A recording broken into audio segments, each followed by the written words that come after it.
Oh, I forgot to do the band of the week. Oh yes, turns out I forgot to do band of the week on Monday. So Friday I'll bring in I'll give you a band of the week, and I'll also bring in the classic album of the week. All right, let me see if anybody's here that is Mark Sherman. Mark Sherman, not here. Maggie Wackenhut. If you go ahead and just turn that up to Maggie there, she can. Jack Ketchum. Jack's still not here. Justin Thompson. John Welker. All right. Just in terms of office hours today, I'll be about 10 minutes late, maybe. Might not be, but I have Rotary on Wednesdays, so sometimes about just a couple minutes late. So if you're coming in office hours, I will be there, but I might not be there right at the right time. All right. Last time we were talking about, Bastiat. Mises was making the case against socialism based on an efficiency manner. Can't solve wealth for the masses problem, right? You noted on the exam, can't solve the information problem, can't solve the incentive problem. Whereas Bastiat's making the argument on a justice idea. That is, it's an unjust system, right? That he says that the purpose of government is to protect life, liberty, and property. That's why we formed government in the first place. And a just government fulfills its purpose, okay? But in this section that maybe around, depends on which book you have in terms of the law, but in maybe around page 30 to 50, he makes a long discussion about why socialism is not a just system. Then he says that liberty is the union of all liberties, right? And again, we'll point these things out when they're consistent with what the other authors are talking about. But he says that liberty is the union of all liberties. And of course, that's consistent with what Mises was arguing, right? Mises says that you can't have political liberty unless you got economic liberty, right? So you couldn't have the right to peaceable assembly if the government owned all the land. And so it's also going to be consistent with what Hayek talks about in Liberty, which we're going to start right after we finish Bastiat's law, right? We'll be talking about Hayek's constitutional liberty. And we'll notice that when we're talking about this, that it's going to be consistent with Hayek's definition. He says, Bastiat says, "Is not liberty the freedom of every person to make full use of his faculty so long as he does not harm another person while doing so," right? So we already talked about that. And so that's going to be very consistent with what Hayek's going to say. Hayek's going to say liberty is the ability to act according to your own plan, right?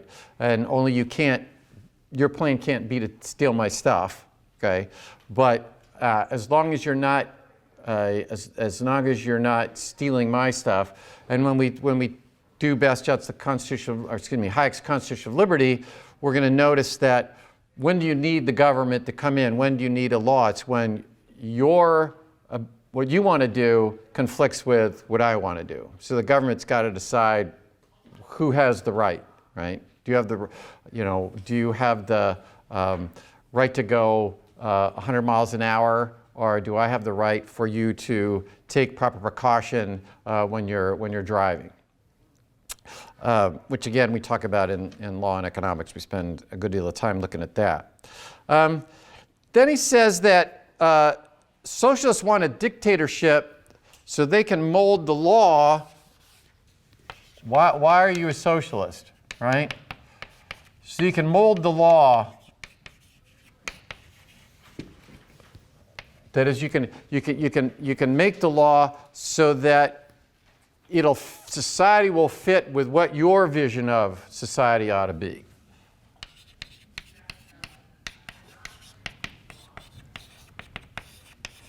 So society fits your vision of what it ought to be.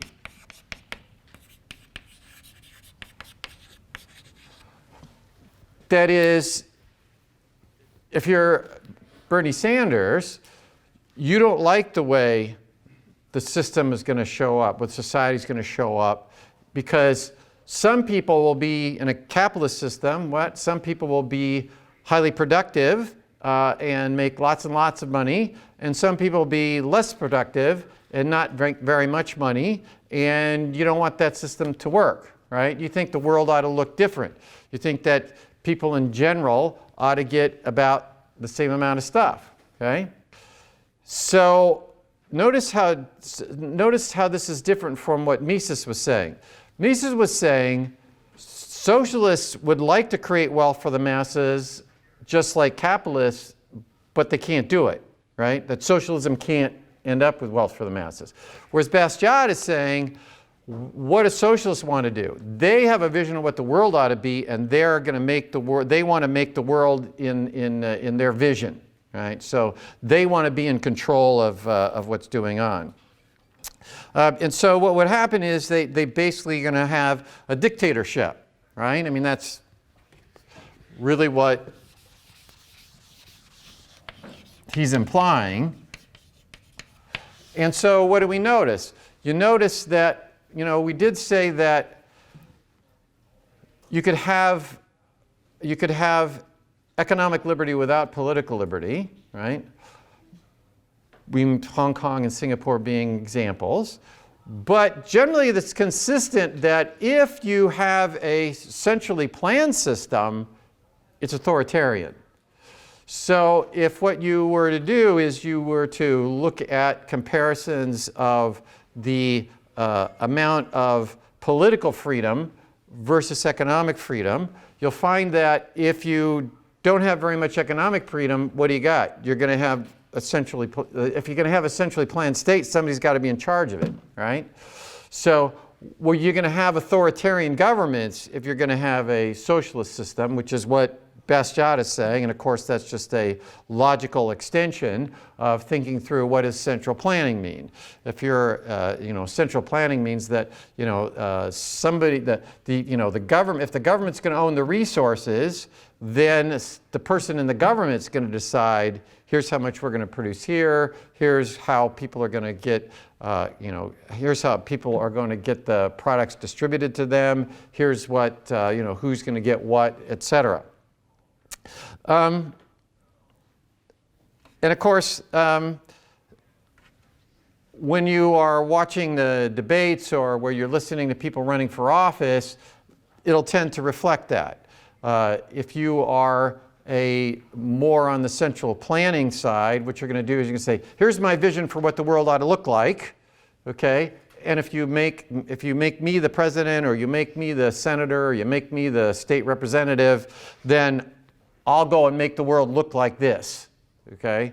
So, it's very reflective of what Bastiat was talking about.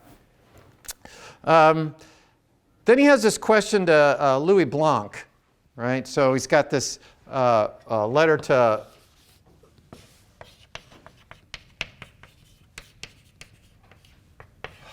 when he's talking about this letter to Louis Blanc, one of these says is that that Louis Blanc is misunderstanding about liberty and the power to act, right?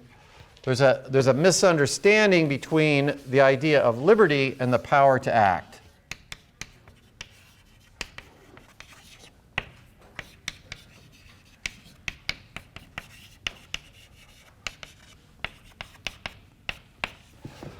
That is, that there's a difference between that. And again, this is going to be very consistent with what we're going to read when we read Hayek. He's going to say almost the exact same thing. Basically, the idea is that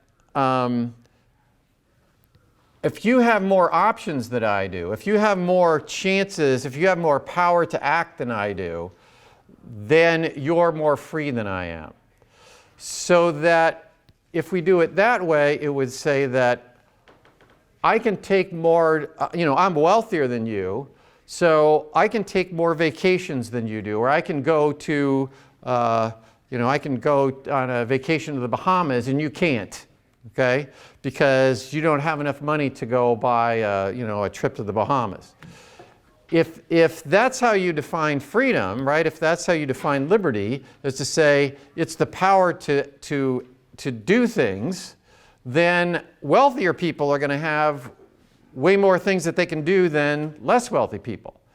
And if you say that's how we're going to define liberty, and we want to make it so that everybody has the same amount of power to act, right? This is really just an argument for redistribution.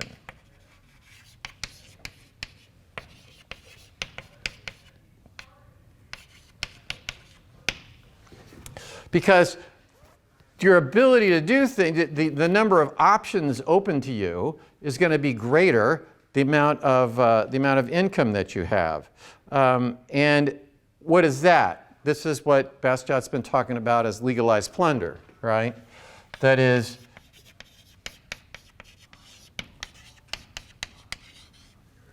that he's arguing that Louis Blanc has got it confused, that you can't have this issue of how free you are depends on how many options that you have, okay?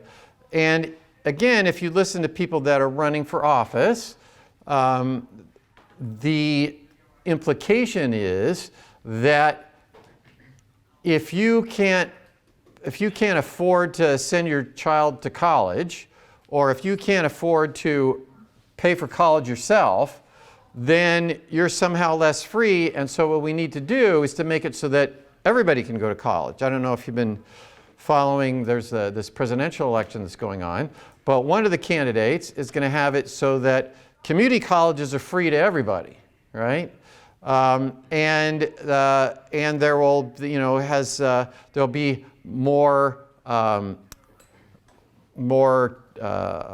scholarships and the like available, which means that you will pay less, right, to go to school. Well, how could I make it so that community colleges are free? Somebody's got to pay the heating bills, and somebody's got to pay the professors and all that stuff, right? Where am I going to get the revenue to do that if you guys aren't paying for it? I got to take it from somebody else, okay? So what Bastiat is talking about in 1850 is very consistent with what you see today, in the sense that once you assume liberty is the power to act, then you're going to make it so that people have more liberty. The only way you can do that is to redistribute wealth from the wealthier to the poor. Then he talks about, he says, legislators are humans like we are, right? That is, when earlier we talked about he was attacking the system, not the individual legislators, and he says that legislators, they're human, right? They will act in their best interest.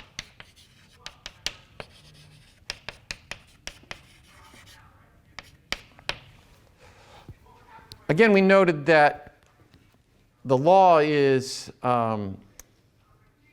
he'll be talking about something, and then later on he'll talk about it again or whatever. It's more of a stream of consciousness type book than is liberalism.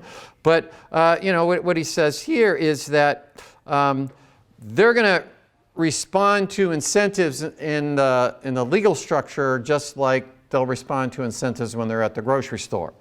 And again, we noted that this is what, if you take my Econ 415 class, public choice, this is what we do. We say, okay, why do lobbyists argue for this particular bill, and why would a legislator listen to the lobbyist? And even if you,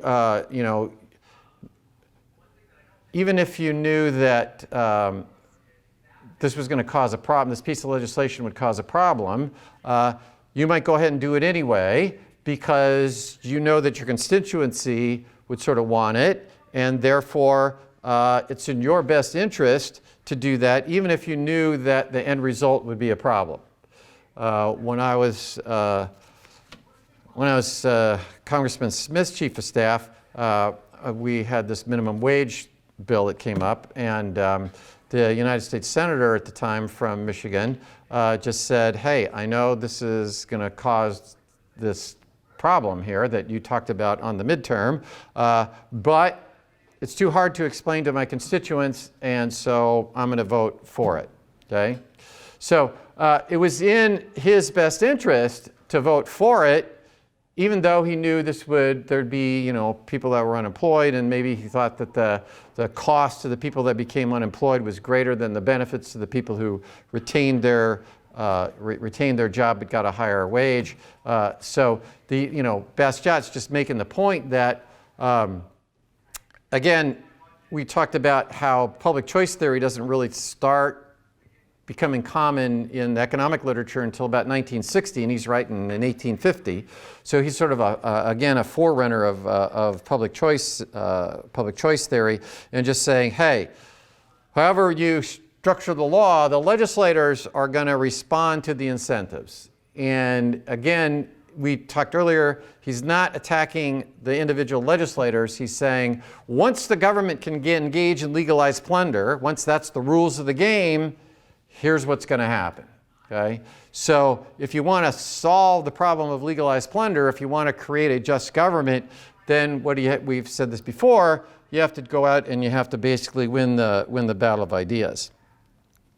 Then he says that socialism requires individuals to give up their liberty to the state.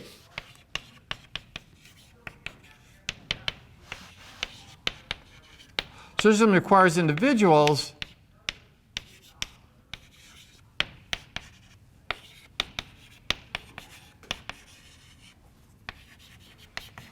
to give up their liberty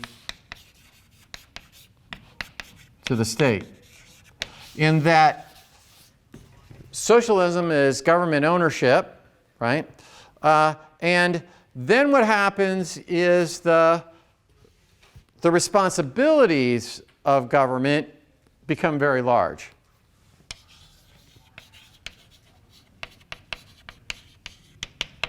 The responsibilities of government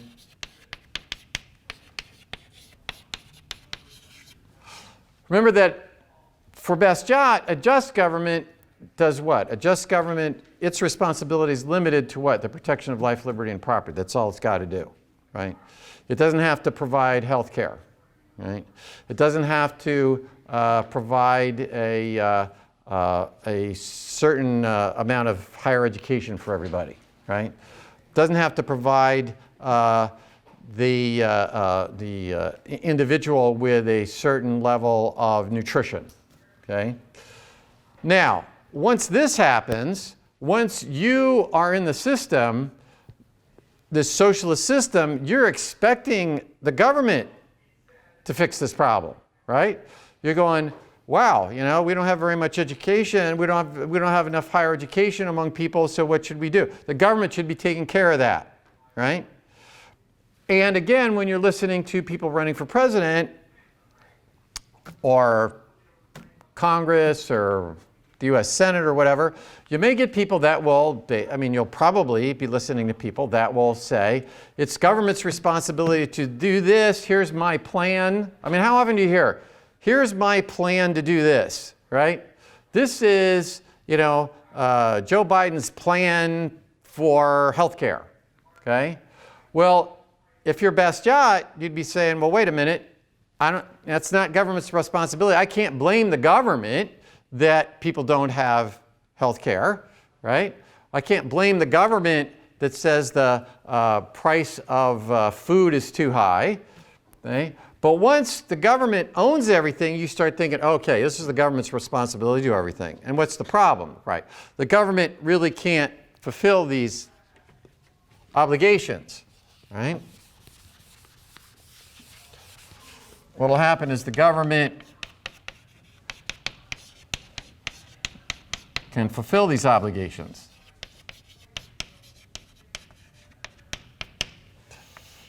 And then what do you get? You get revolution, right?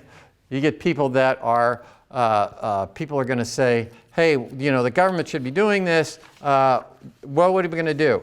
We're going to revolt and we're going to take over the government. Because this government, whoever's running the government right now, they're not doing a very good job at all this stuff that we're expecting them to do. If all you think that the government should do is protect life, liberty, and property, okay, if you think that's what they're supposed to do, that's all the government's got to do, right? And so is the government likely to accomplish that? Well, they're probably got a decent chance of accomplishing that if that's all they do. But what is Bastiat noticing, right? Bastiat, we've talked about this before. Bastiat is noticing these revolutions occurring in France. And he's saying, hey, why is this stuff going on? It's because there's this socialist view out there, and government is taking on all these responsibilities that they really can't accomplish. And then when they can't accomplish it, people get irritated. And when they do, they go to overthrow the government somehow.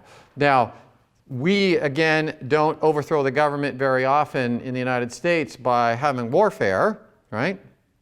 We did have civil war, you know, back in 1860 or 1861. But what do? We do it by having elections where we spend lots of money and we have people doing, you know, we have lobbying and we have all these other things that are mechanisms to try to use the government or to replace the government with somebody else. But yeah, do somebody? Yeah, I was going to ask, he's saying that the revolution would come before socialism, right? Like right now, we're not socialists, but we're giving more and more responsibility over the government. At some point, people are going to realize that the government fails and then call for something like socialism. Yes, when you start to think through if we're predicting what might happen 10, 15 years from now, what happens if we elect a government that says, hey, they're going to be able to accomplish all this stuff and then they can't do it,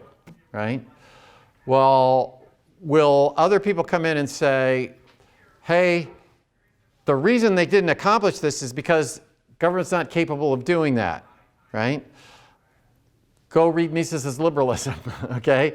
Government, it can't solve this information problem, can't solve this incentive problem, so, hey, we need to do, you know, we need to move towards classical liberal thought, okay?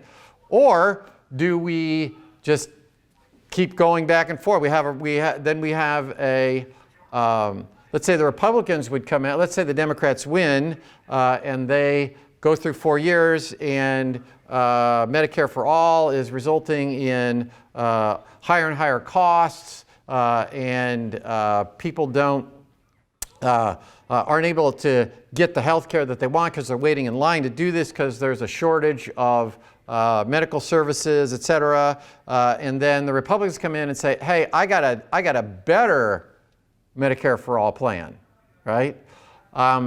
It'll be interesting to see how this works out, right? Mises would, if we were following Mises, he'd be saying, hey, the solution to this thing is to move back to liberalism, right? It says anti-liberal thought's going to cause all these problems, and you're not going to solve them by just jumping around and hiring, you know, and electing the right people. What you got to do is you got to persuade folks about what the proper role of government is. Okay, and I think that's going to be a very interesting thing to look at in your generation. What it's, you know, if we look at 5 presidential elections from now, right? If we look at 20 years from now, what's the world going to look like? What are the candidates going to be talking about then? How much regulation there's going to be? And when we read How the West Grew Rich, we'll notice that since 1913, we've had a larger and larger role of government in the economy since 1913. And is that going to move in the opposite direction, or is it going to keep accelerating? I mean, that'll just depend on Mises's point, Bastiat's point, right? Bastiat, just says, hey, you have to persuade people what's a just government. Why did we form it in the first place? But yeah. So when he says revolution, he doesn't necessarily mean violent revolution. He just means change of power, or is he specifically talking about? Well, he's talking about a little bit of both because he's seen revolutions going on in France. And so he's both, it might not be violent revolution. It might be just the government being overthrown in an elective process. So he's just talking about the overturn of government. The overturn of government. But it could also explain why we had these revolutions, right? If somebody's going, well, what the heck? Why do we keep having these revolutions in France? He'd say, it's because government's engaging in legalized plunder. That's an explanation of why we have one in 1843 and et cetera. Okay? All right. Again, you in the world today, you observe this kind of thing as well. That is, in fact, it may be just in particular industries. Let's say the public education industry, right? People may revolt against the public education industry, and you may have attempts to have more homeschooling. You may have attempts to, charter schools have been a large movement, and if charter schools, they are still public schools, but they have certain characteristics to them that lead to more choice in schools, et cetera. And again, we talked about Bastiat's view of being against public education doesn't mean you're against education. We talked a little bit about do you want government to provide education or produce education? So you may have more movement towards a voucher system where we take money from you. We still have some legalized plunder here, but what we do is we have a mechanism that has less government action than is the case when government is producing the education as well. So we might have it where we have a voucher system where poor people get a voucher to go buy their education. And of course, then we'd go back to our basic understanding of economic theory that would say that once you have it in the private sector, what will happen? There's all these incentives to produce what the consumer wants and to produce it in a way that they value it more than the opportunity cost of the resources that go into it. And so if you really pressed Bastiat, he's been dead for a long time, so I don't know how he'd specifically answer. But I would guess that Bastiat would think there's less legalized plunder going on if what we do is we were to move towards a private provision of education private production of education. He's still, again, there's always trade-offs, right? And when we talked about should you have a minimum wage or not, we talked about, well, you got to look at the benefits and the costs, right? And should you go to Bastiat's case where the only thing government can do is to protect life, liberty, and property? Or is there some sort of trade-off that says, okay, in certain circumstances we might want to do that. We might want to move towards where there's some government theft, in a sense, that it's taking from some people and giving to others. But we talked last time or time before about how you might agree to have a basic standard of living and say, okay, we're just, we're good with that, right? So you might want to have something like that. Then my favorite part of the book comes up and he says, a science of economics must be developed before a science of politics can be logically formulated. Okay? So,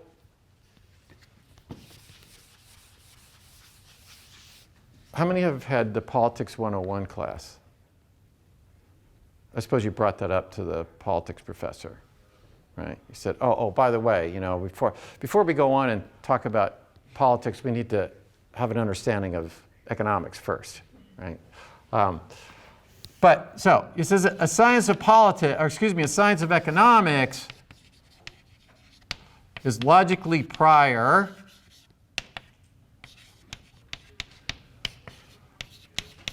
to a science of politics. And why is that? He says it's because you have to know whether the interests of human beings are harmonious, right? Or the interests of human beings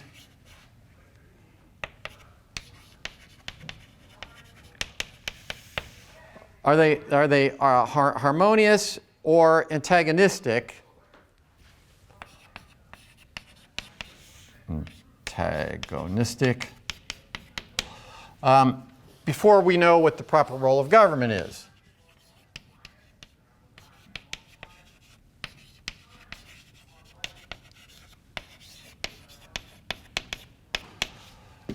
So that, notice that's how the course is structured, right? How do we start out? We started out teaching you the basics of economics, right? That's what we said.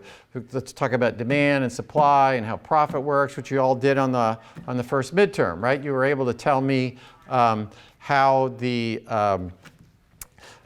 once consumer demand changes under a market system, profit acts as a mechanism to move resources from or to places where consumer demand is increasing and out of places that consumer demand is moving away. Mises talked about how the interests of producers and consumers are not antagonistic, right? The producers trying to figure out what the consumer wants, right? So why the course is structured this way is what Bastiat was just saying. I got to know if people just running around acting according to their own plan, where do I need government, right? Why do I form a government? And of course, why we form government is that if you guys are all running around but you start stealing from one another, then you got a problem, right? The market system is not going to work if what's going on is you guys are all out stealing. So are you killing one another or whatever like that, right? So there's a proper role of government to do that. So but in general, our activities are compatible with one another, right? And so we have to figure out where are the areas that you need government where they're antagonistic to one another. Protection of property rights is that area where the system, individuals may be antagonistic to one another. Okay, so what are we going to have? We're going to have a law that says, hey, you can't steal. We're going to have a law that says you can't shoot somebody. We're going to have a law that says you can't commit fraud. Okay, and so again, Mises talked a lot about the market capitalism as being a system of social cooperation, right? So what does Mises say? Mises says markets, they're a system of social cooperation. And one of the foundations of liberalism is to have a political philosophy that's consistent with market capitalism. So there's a bunch of things in the foundations of liberalism that are to promote social cooperation. Then Bastiat says the law cannot be charitable or philanthropic.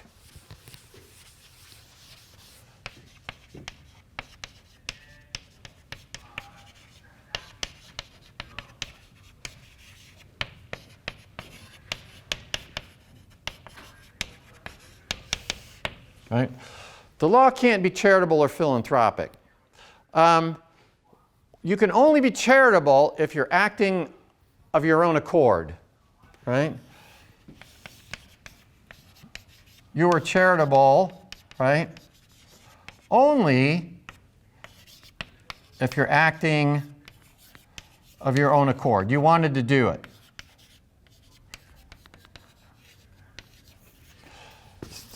So if we were to look at a law that presumes to be charitable, that is, we're going to make it so that you have public housing, okay? So we're going to have a law that says if you don't make enough money, then you can move into this public housing project that we've developed, okay? Well, there's all sorts of unintended consequences that Mises would be talking about, but Bastiat here is talking about is, okay, is there any charity going on there? Well, you're not being charitable because your taxes are being taken away from you, right? It's not like you freely gave it up, nor is the government being, whoever's running the government, right? Whoever's in charge of the Department of Health and Human Services or Housing and Urban Development or whatever, who's in charge of this thing, they're not being charitable. They're just taking your stuff and building the housing project. So nobody's being charitable here. You can only be charitable if you give money to Habitat for Humanity, right? And what does Habitat for Humanity do? It's a voluntary association, remember? And Bastiat's saying voluntary associations are just. And so what do? They go out and they build houses for low-income people, okay? And where do they get the money to pay for the materials, et cetera? People write checks to Habitat for Humanity, right? They write donations. So Habitat for Humanity is a philanthropic organization. People volunteer their time, people volunteer their money, and everybody is doing it on their own accord. Whereas the government can't be philanthropic. It's just taking your stuff and giving it to somebody else.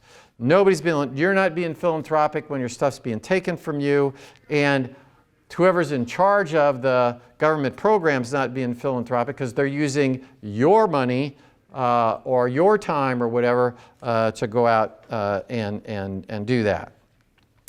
And he says that law is justice. It's simple, clear, precise, and bounded. Right? It says it's simple, clear, precise, and bounded. We're talking about a just law here. Talking about a just law. You know what the law is, right? And it is precise. It's not like, well, we don't really know whether the government is going to do this, that, or the other thing. It needs to be clear, so you know what the law is, right? There's going to be an announcement. And we've talked a little bit about, in the state of Michigan, right? You have to know what the law is. They have to, a bill has to remain in each house for 5 days or whatever, so they can't just change the law instantly.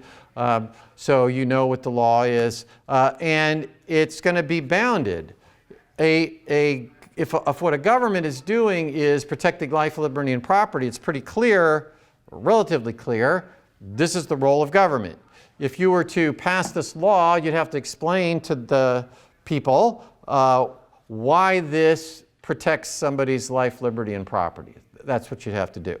But if you try to make the law philanthropic, then he says you're going to be lost in a quagmire of legislators and trying to impose their will on you, right? If you go beyond this, if you go beyond a just law, right, protecting life, liberty, and property, so what will happen? You'll be lost in a quagmire of legislators and bureaucrats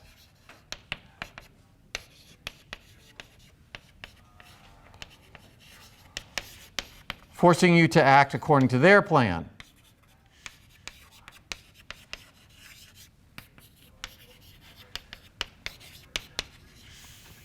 Right? Yes? So would laws that the House and Senate commonly pass today that are like 40 pages plus, that include a bunch of different provisions for a bunch of different areas of U.S. governance, those wouldn't be considered just under these definitions? That is correct. Because why do you need a law? In fact, anybody know how long the Affordable Care Act was? Yeah, it's like 2,500 pages long. That was just the law. Okay? And then you had thousands of pages of regulations on top of it. Why did you need it to be that long? Because it's not protecting life, liberty, and property, right? It's going beyond that, right? It's taking from you folks in your taxes to be able to make it so that some people's premiums will be lower than they otherwise would be, right? Or to pay for medical care. Somebody's got to be paying for the medical care that is being provided, and where does it get that, right? It gets it through the taxes. So if you think through that, it says, okay, the government can be philanthropic. It can attempt to provide some form of philanthropy in the sense that it's going to take care of the poor people, right? If the law tries to be that, where does it stop, right? Does it stop with health care? Does it stop with housing? Does it stop with food? Does it stop with transportation? Does it stop with higher education, right? There's really no limit once your government is trying to engage in philanthropy. That's what he calls false philanthropy, right? He'll say that, he says this is false philanthropy.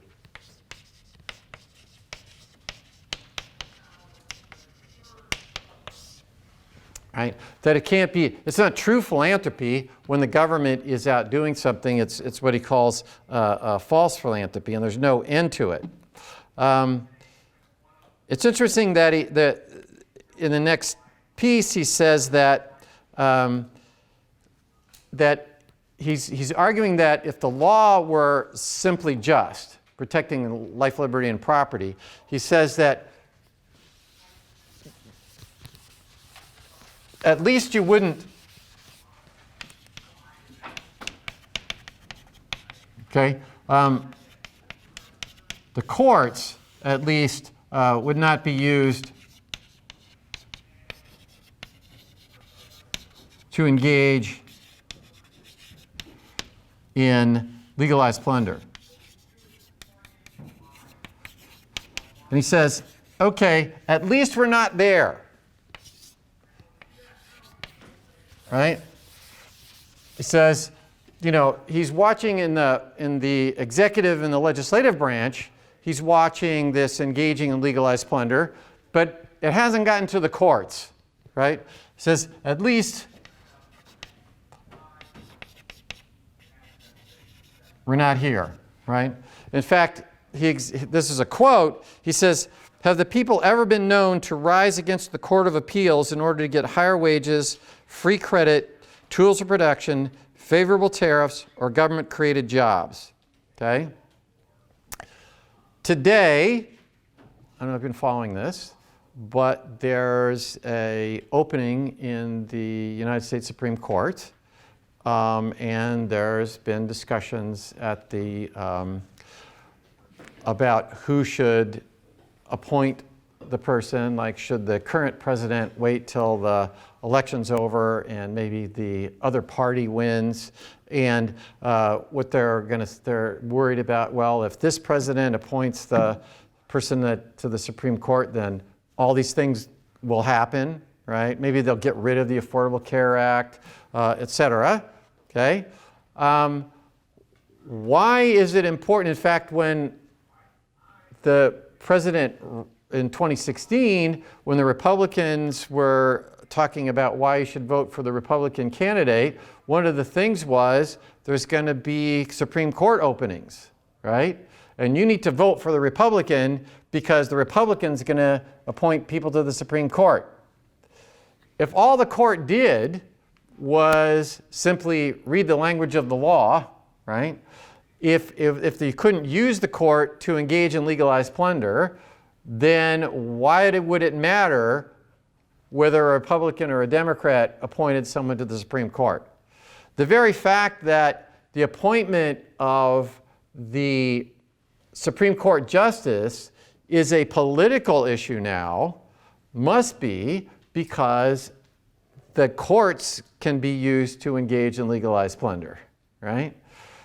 That's why you would care. If this were, 1830, we wouldn't be going, okay, we should vote for the Democratic candidate because they're going to be able to make this appointment to the Supreme Court, right? And then, what's there a discussion of? Anybody? What's the big issue that they were asking? Roe v. Wade? Roe v. Wade's one of them, but what are they asking? If she would vote to overturn the Affordable Care Act. She would vote to turn the Affordable Care Act. But also, will the Democrats, if they're elected, pack the court, right?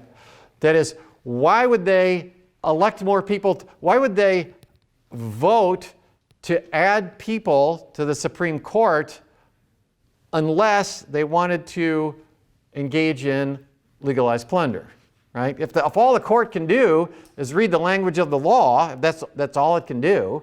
If it can't be used to engage in legalized plunder, why would I want to have, why do I want to have more than 9? Why would I want to have 150?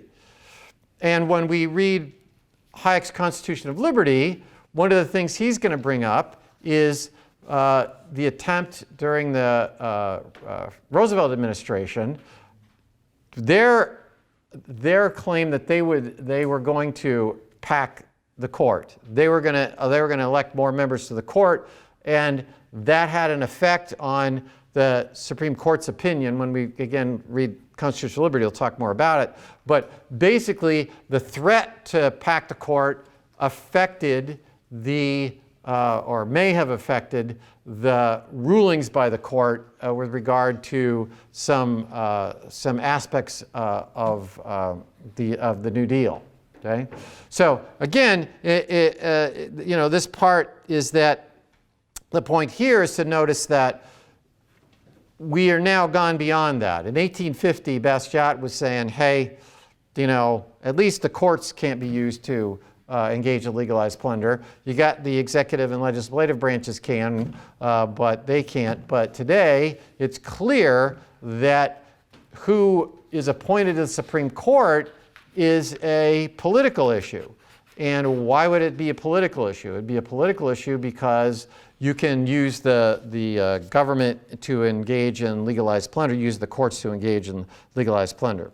And the last point that he makes when he closes, he says, the solution to the problems of human relationship is to be found in liberty, right?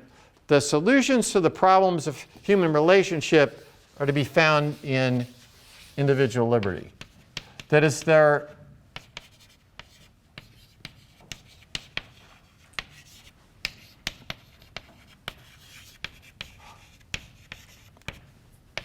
so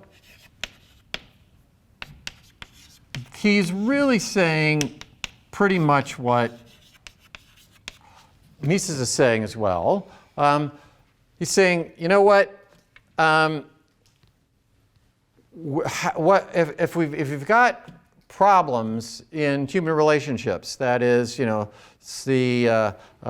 whether the law to be this or that, or whether how we interact with one another, the solution to that problem is going to be in liberty rather than the government trying to engage in figuring out what the problem is.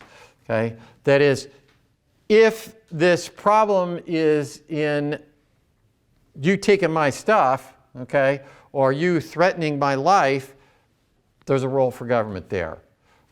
But beyond that, beyond this protection of life, liberty, and property, the solution to these problems is we're gonna interact with one another through a market system where you guys can act according to your own plan.